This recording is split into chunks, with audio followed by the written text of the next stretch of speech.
AL.com, what's going on? It's Edward Bowser. Mia Watkins. Yep. And this is another edition of the Keep Up, a special edition with an album review. Now, if you are a loyal fan of the Keep Up, you will remember in our very first episode, the premiere, we didn't have too many good things to say about this album that we're going to talk about today. No. We had word that Michael Jackson had a few recordings that were going to be resurfaced and slapped on some 2014 spanking new beats. Yeah. And this posthumous album would be called Escape.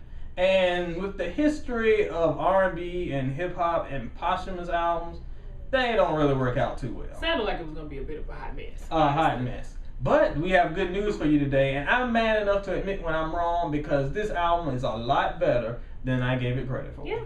Now, the first thing we should know is how big of fans we are of Michael Jackson. Definitely. And his body of work. I've been known, and me and my friends and Edward here have been known to don Michael Jackson garb for Halloween. So we're serious. Like, this is not just you like Michael Jackson and you like one of a few cuts. No, we like them all.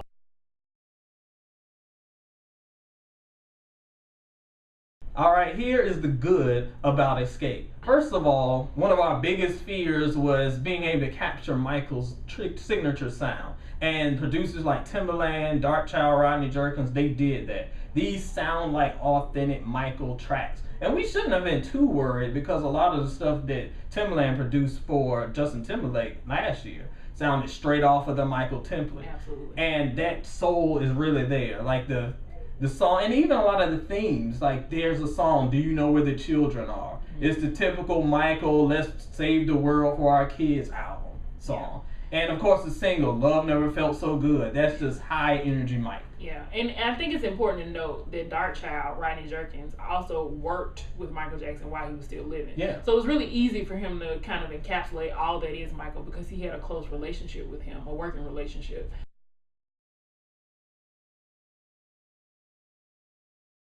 Now to the bad. And it's not really so bad, but the issue is that with a lot of posthumous albums, you can kind of tell that these vocals did not belong on these original beats at some point. Some of the vocals kind of don't sync up some of the times, but it's not so bad where you're just like, what the heck am I listening to? It's still good, it's still enjoyable. And I think a lot of novices won't even notice some of those changes, but for true Mike fans or people who are really close into the realm of production, your ear might be able to pick up a few things that are off kilter, but it's not enough to inhibit your enjoyment of this album.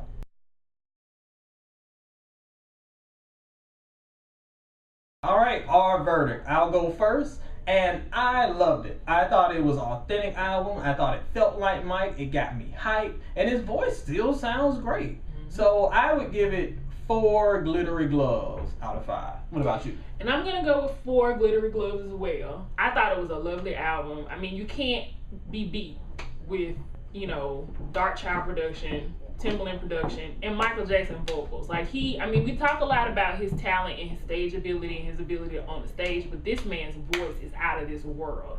And I think that they were able to, showcase that in a really good way, in a way that's satisfying to Michael Jackson fans worldwide.